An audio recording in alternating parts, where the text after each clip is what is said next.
ସମସ୍ତଙ୍କୁ ପ୍ରଭୁ ଯୀଶୁଖ୍ରୀଷ୍ଟଙ୍କ ଅତି ମଧୁର ନାମରେ ପ୍ରେଜ୍ ଦ ଲର୍ଡ। ଏବଂ ମୁଁ ଆଶା କରେ ଆପଣମାନେ ସମସ୍ତେ ପ୍ରଭୁ ଯୀଶୁଖ୍ରୀଷ୍ଟଙ୍କ ଅନୁଗ୍ରହ ଦ୍ୱାରା ଭଲରେ ଅଛନ୍ତି।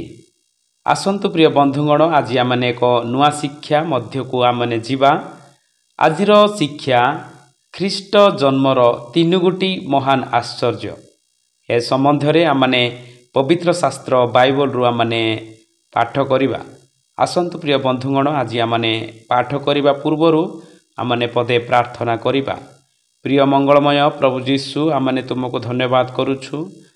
ତୁମେ ଆମମାନଙ୍କୁ ଅନୁଗ୍ରହ କଲ, ଦୟା କଲ, ସୁନ୍ଦର ସୁଯୋଗ, ସୁନ୍ଦର ସୌଭାଗ୍ୟତା ଦେଲ। ଏଥି ନିମନ୍ତେ ତୁମକୁ ଆମମାନେ ଧନ୍ୟବାଦ କରୁଛୁ।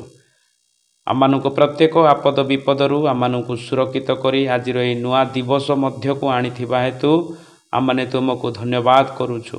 ଯେଉଁ ନୂଆ ଶିକ୍ଷା ମଧ୍ୟକୁ ଆମମାନେ ଯାଉଛୁ, ପ୍ରିୟ ପ୍ରଭୁ, ତୁମେ ଆମମାନଙ୍କର ସହବର୍ତ୍ତୀ ରୁହ। ଉତ୍ତମ ଭାବରେ ଏଥିରୁ ଆମମାନେ ଶିକ୍ଷା ଅର୍ଜନ କରି ଅନ୍ୟକୁ ଶିଖେଇ ପାରିବା, ଏଥିପାଇଁ ସାହାଯ୍ୟ କର। ଉର୍ଦ୍ଧ୍ୱରୁ ପବିତ୍ର ଆତ୍ମାଙ୍କର ଜ୍ଞାନ ଆମମାନଙ୍କୁ ପ୍ରଦାନ କର, ଯଦ୍ୱାରା ଆମମାନେ ସ୍ୱର୍ଗୀୟ ବାକ୍ୟ ବୁଝିପାରିବା। କାରଣ ଏହି ଜଗତର ଜ୍ଞାନ ଈଶ୍ୱରଙ୍କ ନିକଟରେ ମୂର୍ଖତା। ଏଣୁ ପ୍ରିୟ ପିତା, ଆମମାନେ ତୁମଠାରେ ନିବେଦନ କରୁଛୁ, ଦୟାକର, ଅନୁଗ୍ରହ କର। ଆଜିର ବାକ୍ୟ ମଧ୍ୟ ଦେଇ ପ୍ରଭୁ ଆମମାନଙ୍କୁ ପ୍ରତ୍ୟେକଙ୍କୁ ବାହୁଲ୍ୟ ରୂପେ ଆଶୀର୍ବାଦ କର। ଆରମ୍ଭରୁ ଶେଷ ଯାଏଁ ତୁମେ ପରିଚାଳିତ କର। ଧନ୍ୟବାଦ ଦେଇ ପ୍ରାର୍ଥନା ପ୍ରିୟ ପୁତ୍ର ପ୍ରଭୁ ଯୀଶୁଙ୍କ ନାମରେ ପ୍ରାର୍ଥନା ମାଗିଲୁ, ଆମେନ୍। ଆପଣମାନେ ମୋ ସହିତ ଖୋଲନ୍ତୁ ମାଥ୍ୟୁ ଲିଖିତ ସୁସମାଚାର 1 ଅଧ୍ୟାୟ 18 ପଦରୁ 22 ପଦ ପର୍ଯ୍ୟନ୍ତ ଆମ୍ଭେମାନେ ପାଠ କରିବା। ଏଠାରେ ଏହି ପ୍ରକାର ଲେଖାଯାଏ, ଯୀଶୁଖ୍ରୀଷ୍ଟଙ୍କ ଜନ୍ମ ଏହି ପ୍ରକାର ହେଲା।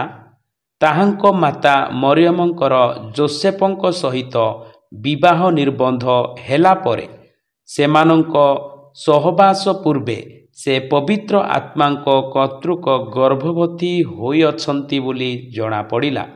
ଏଥିରେ ତାଙ୍କ ସ୍ୱାମୀ ଯୋସେଫ ଧାର୍ମିକ ଥିବାରୁ ଏବଂ ତାଙ୍କୁ ପ୍ରକାଶରେ ନିନ୍ଦାର ପାତ୍ର କରିବାକୁ ଇଚ୍ଛା ନ କରିବାରୁ ଗୋପନରେ ତାଙ୍କୁ ପରିତ୍ୟାଗ କରିବାକୁ ସ୍ଥିର କଲେ।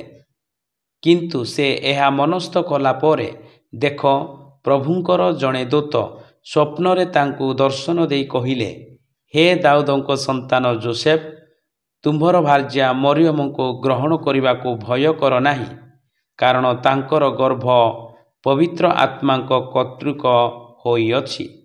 ସେ ପୁତ୍ର ପ୍ରସବ କରିବେ, ଆଉ ତୁମ୍ଭେ ତାହାଙ୍କ ନାମ ଯୀଶୁ ଦେବ, କାରଣ ସେ ଆପଣା ଲୋକଙ୍କୁ ସେମାନଙ୍କର ସମସ୍ତ ପାପରୁ ପରିତ୍ରାଣ କରିବେ। ଭାବବାଦୀଙ୍କ ଦ୍ୱାରା ପ୍ରଭୁଙ୍କ ଉକ୍ତ ଏହି ବାକ୍ୟ ଯେପରି ସଫଳ ହୁଏ, ଏଥି ନିମନ୍ତେ ଏ ସମସ୍ତ ଘଟିଲା। ବାସ୍ତବତାରେ ପ୍ରିୟ ଈଶ୍ୱରଙ୍କର ଲୋକମାନେ, ଏହି ପଦମାନଙ୍କ ମଧ୍ୟରୁ ଆମମାନେ ତିନୋଟି ମହାନ ଆଶ୍ଚର୍ଯ୍ୟ ବିଷୟକୁ ଆମମାନେ ଦେଖିବା। ଯୋସେଫ ଧାର୍ମିକ ଥିବା ହେତୁ ମରିୟମଙ୍କର ଗର୍ଭବତୀ ହୋଇଅଛି ବୋଲି ସେ ଜାଣିଲା ଏବଂ ଯୋସେଫ ତାହାଙ୍କୁ ଗୋପନରେ ପରିତ୍ୟାଗ କରିବାକୁ ସେ ସ୍ଥିର କରିଥିଲା। ଯେତେବେଳେ ମରିୟମ ଗର୍ଭବତୀ ହୋଇଅଛି, ଯୋସେଫ ଏହା ଦେଖି ତାହାଙ୍କୁ ଗୋପନରେ ପରିତ୍ୟାଗ କରିବା ପାଇଁ ସେ ନିଷ୍ପତ୍ତି କରିଥିଲା। ଠିକ୍ ସେହି ସମୟରେ ଏକ ଦୂତ ଆସି ସ୍ୱପ୍ନରେ ତାହାଙ୍କୁ ଦର୍ଶନ ଦେଇ କହିଲେ, ହେ ଦାଉଦଙ୍କ ସନ୍ତାନ ଯୋସେଫ, ତୁମ୍ଭର ଭାର୍ଯ୍ୟା ମରିୟମଙ୍କୁ ଗ୍ରହଣ କରିବାକୁ ଭୟ କର ନାହିଁ, କାରଣ ତାହାଙ୍କର ଗର୍ଭ ପବିତ୍ର ଆତ୍ମାଙ୍କ କର୍ତ୍ତୃକ ହୋଇଅଛି। ଜଣେ କନ୍ୟା ସ୍ୱାମୀ ବିହୁନେ ଗର୍ଭବତୀ ହେବା ଅସମ୍ଭବ ଅଟେ। ଯୀଶୁଖ୍ରୀଷ୍ଟଙ୍କ ବିନା କୌଣସି ଏ ପ୍ରକାର ଘଟଣା ଆମ୍ଭେମାନେ କୌଣସି ଇତିହାସରେ ଅବା ଧରାପୃଷ୍ଠରେ ଦେଖିବାକୁ ପାଇନଥାଉ। କେବଳ ଯୀଶୁଖ୍ରୀଷ୍ଟ ହିଁ ପବିତ୍ର ଆତ୍ମାଙ୍କ ସାହାଯ୍ୟରେ ଜନ୍ମଗ୍ରହଣ କରିଥିଲେ। ଏହି ଧରାପୃଷ୍ଠରେ ଅନେକ ମହାପୁରୁଷମାନେ, ଅନେକ ସୁନାମଧନ୍ୟ ବ୍ୟକ୍ତିମାନେ, ଅନେକ ନେତା ମନ୍ତ୍ରୀମାନେ ଏହି ଧରାପୃଷ୍ଠରେ ଜନ୍ମଗ୍ରହଣ କରିଅଛନ୍ତି।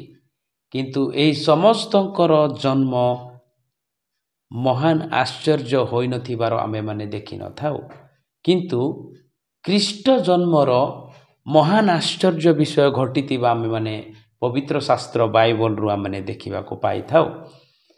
ଯେତେବେଳେ ଯୋସେଫ ଏବଂ ମରିୟମଙ୍କ ସହିତ ବିବାହ ନିର୍ବନ୍ଧ ହେଲା ପରେ ଏମାନଙ୍କର ଦୁଇ ଜଣଙ୍କର ସହମିଳନ ନ ହୋଇ ମରିୟମ ଯେ ଗର୍ଭବତୀ ହୋଇଅଛି ତାହା ଯୋସେଫ ଜାଣିଲେ ଏବଂ ଯୋସେଫ ଜଣେ ଧାର୍ମିକ ବ୍ୟକ୍ତି ଥିବାରୁ ସେ ଗୋପନରେ ତାଙ୍କୁ ପରିତ୍ୟାଗ କରିବା ପାଇଁ ସ୍ଥିର କଲେ। କାରଣ ମୋ ପକ୍ଷରୁ ଏହା ହୋଇନାହିଁ ବୋଲି ଯୋସେଫ ନିଜେ ଭାବିଥିଲେ। କିନ୍ତୁ ଯୋସେଫ ଭାବନା ଏବଂ ପରମେଶ୍ୱରଙ୍କର ଯୋଜନା ବହୁତ ଅଲଗା ଥିଲା। ଆଉ ଯେତେବେଳେ ସେ ଗୋପନରେ ତାଙ୍କୁ ପରିତ୍ୟାଗ କରିବା ପାଇଁ ମନସ୍ଥ କରିଥିଲେ ବା ସ୍ଥିର କରିଥିଲେ, ଠିକ୍ ସେହି ସମୟରେ ଦେଖ ପ୍ରଭୁଙ୍କର ଜଣେ ଦୂତ ସ୍ୱପ୍ନରେ ତାଙ୍କୁ ଦର୍ଶନ ଦେଇ କହିଲେ, ହେ ଦାଉଦଙ୍କ ସନ୍ତାନ ଯୋସେଫ, ତୁମର ଭାର୍ଯ୍ୟା ମରିୟମଙ୍କୁ ଗ୍ରହଣ କରିବାକୁ ଭୟ କର ନାହିଁ, କାରଣ ତାହାଙ୍କର ଗର୍ଭ ପବିତ୍ର ଆତ୍ମାଙ୍କ କର୍ତ୍ତୃକ ହୋଇଅଛି। ବାସ୍ତବତାରେ ପ୍ରିୟ ଈଶ୍ୱରଙ୍କର ଲୋକମାନେ, ବିନା ସ୍ୱାମୀ ଏବଂ ସ୍ତ୍ରୀର ସହବାସ ନ ହୋଇ କେହି ପୁତ୍ର କନ୍ୟା ଜାତ ହୁଅନ୍ତି ନାହିଁ।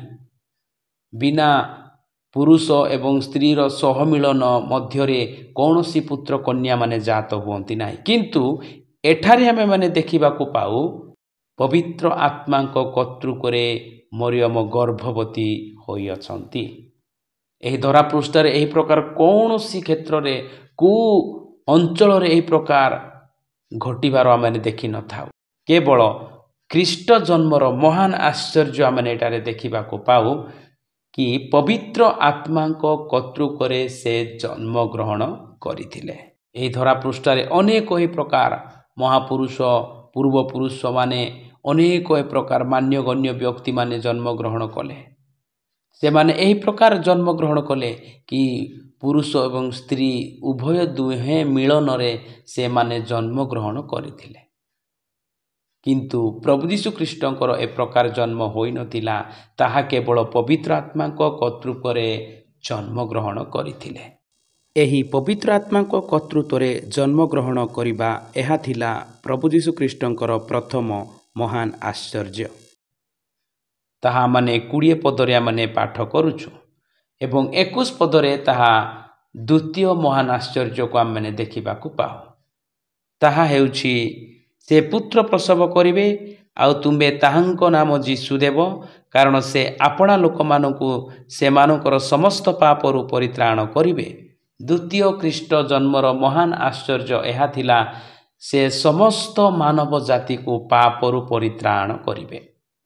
ଏହି ଧରାପୃଷ୍ଠରେ ଅନେକ ମାନ୍ୟଗଣ୍ୟ ବ୍ୟକ୍ତି, ଅନେକ ମହାପୁରୁଷମାନେ ଜନ୍ମଗ୍ରହଣ କଲେ, ଅନେକ ସାଧୁ ସନ୍ଥମାନେ ଜନ୍ମଗ୍ରହଣ କଲେ, କିନ୍ତୁ ସେମାନେ ସମସ୍ତ ମାନବ ଜାତିକୁ ପାପରୁ ପରିତ୍ରାଣ କରିପାରିଲେ ନାହିଁ। କିନ୍ତୁ ଏହା ଦ୍ୱିତୀୟ ମହାନ ଆଶ୍ଚର୍ଯ୍ୟ ଯେ ପ୍ରଭୁ ଯୀଶୁ ଖ୍ରୀଷ୍ଟ ଏଥିନିମନ୍ତେ ସେ ଜନ୍ମଗ୍ରହଣ କଲେ ଯେ ସମସ୍ତ ମାନବ ଜାତିକୁ ପାପରୁ ପରିତ୍ରାଣ ଦେବା ନିମନ୍ତେ। ଏହା ଥିଲା ଖ୍ରୀଷ୍ଟଙ୍କ ଜନ୍ମର ଦ୍ୱିତୀୟ ମହାନ ଆଶ୍ଚର୍ଯ୍ୟ। ଏହି ପ୍ରକାର ଧରାପୃଷ୍ଠରୁ କେହି ବି ଅନ୍ୟକୁ ପରିତ୍ରାଣ ଦେଇପାରିନାହାନ୍ତି। କେବଳ ଯୀଶୁଖ୍ରୀଷ୍ଟ ସମସ୍ତ ମାନବ ଜାତିକୁ ପାପରୁ ପରିତ୍ରାଣ ଦେଲେ। ତୃତୀୟ ମହାନ ଆଶ୍ଚର୍ଯ୍ୟ ଆମେ ଦେଖିବାକୁ ପାଉ, ତାହା 22 ପଦ। ଭାବବାଦୀଙ୍କ ଦ୍ୱାରା ପ୍ରଭୁଙ୍କର ଉକ୍ତ ଏହି ବାକ୍ୟ ଯେ ପ୍ରକାର ସଫଳ ହୁଏ, ଏଥି ନିମନ୍ତେ ସମସ୍ତ ଘଟିଲା। ପ୍ରିୟ ଈଶ୍ୱରଙ୍କର ଲୋକମାନେ, ଯେତେବେଳେ ଆମେ ଧରାପୃଷ୍ଠରେ ଅନେକ ଜନ୍ମ ନେଇଥିବା ସାଧୁ ସନ୍ଥ ମହାପୁରୁଷ ବ୍ୟକ୍ତିମାନଙ୍କୁ ଆମେ ଦେଖୁ, ସେମାନଙ୍କ ବିଷୟରେ କୌଣସି ପ୍ରକାର ଭାବବାଣୀ ହୋଇନଥିଲା। କିନ୍ତୁ ଯୀଶୁଖ୍ରୀଷ୍ଟଙ୍କର ଜନ୍ମ ବିଷୟରେ ପୂର୍ବ ଭାବବାଣୀ ସଫଳତା ହେବା ନିମନ୍ତେ ଯୀଶୁଖ୍ରୀଷ୍ଟ ଏ ଧରାପୃଷ୍ଠରେ ଜନ୍ମଗ୍ରହଣ କଲେ। ଏଣୁ 22 ପଦରେ ଆମେ ଦେଖିବାକୁ ପାଉ, ଖ୍ରୀଷ୍ଟ ଜନ୍ମର ତୃତୀୟ ମହାନ ଆଶ୍ଚର୍ଯ୍ୟ ଏହା ଥିଲା ପୂର୍ବ ଭାବବାଣୀ ସଫଳ କରିବା ନିମନ୍ତେ। ବାସ୍ତବତାରେ ପ୍ରିୟ ଈଶ୍ୱରଙ୍କର ଲୋକମାନେ, ଆଜି ଆମେ 3ଟି ଖ୍ରୀଷ୍ଟ ଜନ୍ମର ମହାନ ଆଶ୍ଚର୍ଯ୍ୟ ଦେଖିବାକୁ ପାଇଲୁ। ପ୍ରଥମ ଆଶ୍ଚର୍ଯ୍ୟ 20 ପଦ, ପବିତ୍ର ଆତ୍ମାଙ୍କ ସାହାଯ୍ୟରେ ଗର୍ଭବତୀ ହେବା। ଦ୍ୱିତୀୟ ମହାନ ଆଶ୍ଚର୍ଯ୍ୟ 21 ପଦ, ସମସ୍ତ ମାନବ ଜାତିକୁ ପାପରୁ ପରିତ୍ରାଣ ଦେବା। ତୃତୀୟ ମହାନ ଆଶ୍ଚର୍ଯ୍ୟ 22 ପଦରେ ଦେଖୁ, ପୂର୍ବ ଭାବବାଣୀ ସଫଳ କରିବା ନିମନ୍ତେ। ଏହା ଥିଲା ଯୀଶୁଖ୍ରୀଷ୍ଟଙ୍କର ଜନ୍ମର ତିନୋଟି ମହାନ ଆଶ୍ଚର୍ଯ୍ୟ। ଆସନ୍ତୁ ପ୍ରିୟ ଈଶ୍ୱରଙ୍କର ଲୋକମାନେ, ଏହି ଖ୍ରୀଷ୍ଟ ଜନ୍ମରେ ଆମମାନେ ଏହି ତିନୋଟି ମହାନ ଆଶ୍ଚର୍ଯ୍ୟକୁ ଆମମାନେ ସ୍ମରଣ କରିବା। କାରଣ ପ୍ରଭୁ ଯୀଶୁଖ୍ରୀଷ୍ଟ ଆମମାନଙ୍କୁ ପାପରୁ ଉଦ୍ଧାର କରିବା ନିମନ୍ତେ ସେ ପବିତ୍ର ଆତ୍ମାଙ୍କ କର୍ତ୍ତୃତ୍ୱରେ ଜନ୍ମଗ୍ରହଣ କଲେ ଏବଂ ଆମମାନଙ୍କର ସମସ୍ତ ମାନବ ଜାତିକୁ ସେ ପରିତ୍ରାଣ ଦେଲେ ଏବଂ ତାଙ୍କରି ନିମନ୍ତେ ଯେଉଁ ଭାବବାଣୀ ପୂର୍ବରୁ ହୋଇଥିଲା ତାହା ମଧ୍ୟ ସଫଳ ସେ କଲେ। ଏଣୁ ଆସନ୍ତୁ ପ୍ରିୟ ଈଶ୍ୱରଙ୍କର ଲୋକମାନେ, ଆଜିର ଏହି ଖ୍ରୀଷ୍ଟ ଜନ୍ମର ତିନୋଟି ମହାନ ଆଶ୍ଚର୍ଯ୍ୟ ସମ୍ବନ୍ଧରେ ଅଳ୍ପ ସମୟରେ ଆମମାନେ ପାଠ କରିଥିବା ହେତୁ ପ୍ରଭୁ ଯୀଶୁଖ୍ରୀଷ୍ଟ ଆମମାନଙ୍କୁ ସମସ୍ତଙ୍କୁ ବହୁଳ ଭାବରେ ଆଶୀର୍ବାଦ କରନ୍ତୁ। ଆମେନ୍।